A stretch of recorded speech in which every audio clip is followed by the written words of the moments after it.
name is Teresa Schweiger and I'm a manager of the Austrian Network for the Prevention of Sexualized Violence against Children and Youth.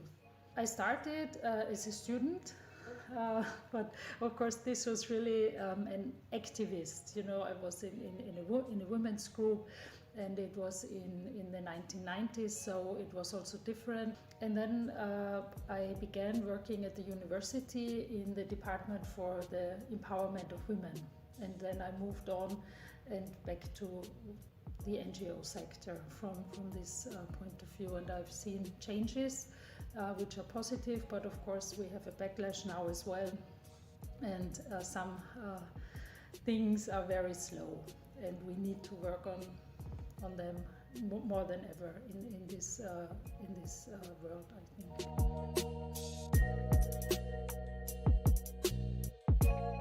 My activism really focuses on the autonomy of women, on violence prevention. I've been in violence prevention for quite a long time already, and over this period of time I really realized, together with my colleagues, of course, with my team, that being autonomous, being a subject, being able to make decisions for your own life, for your own body, is one of the most important aspects in order to really achieve a system change, a systematic change where all genders can live in equality.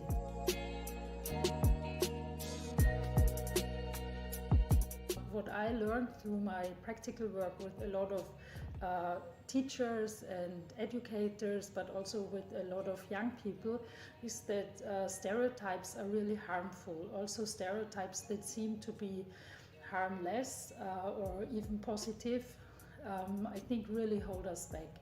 And they're very, very strong.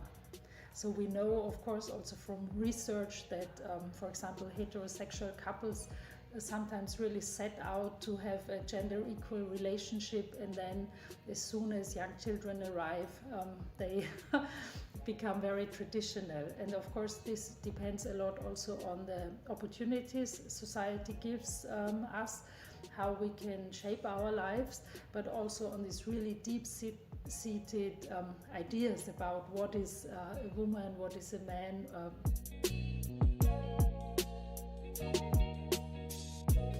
I think I'm proud that we have now in Austria founded the Network for the Prevention of Sexualized Violence against Children and Youth, and I think this is a real step forward, because we can focus on this very specific topic. So I'm proud that a group of activists and NGO practitioners got together and decided, yes, this is really, really important. And of course, because one of the other aspects I've been focusing on is not only working with girls and women, but also with boys on this topic, and this is difficult, but I think we made some progress. I hope we make some progress in really calling boys and men to action, that they have to be part of the solution.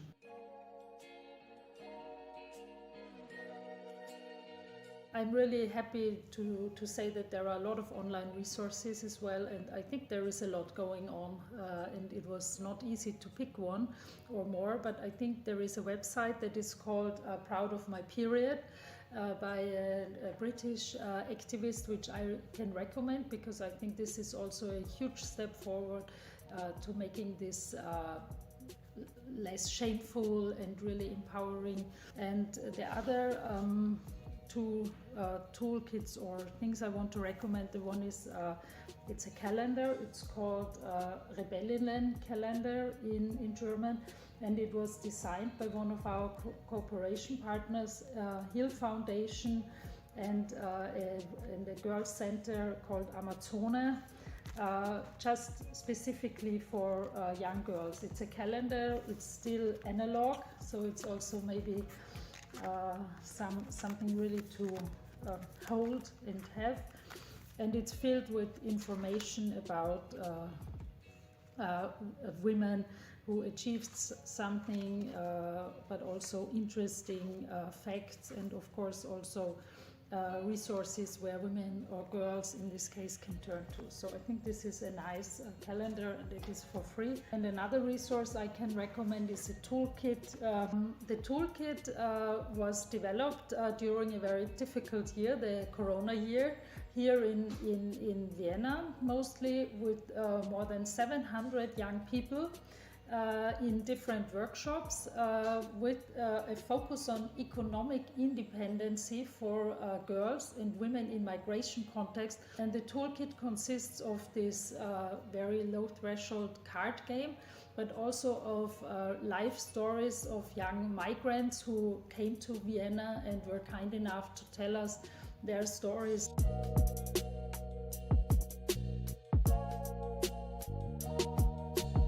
One very important aspect I learned is that it's really very important to listen and learn.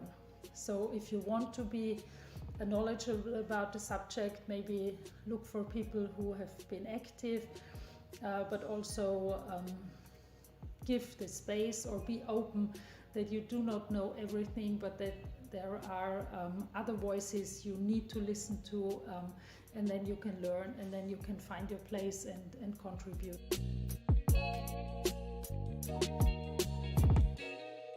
The power of being in a network is that together you can really achieve more than each organization ever could achieve.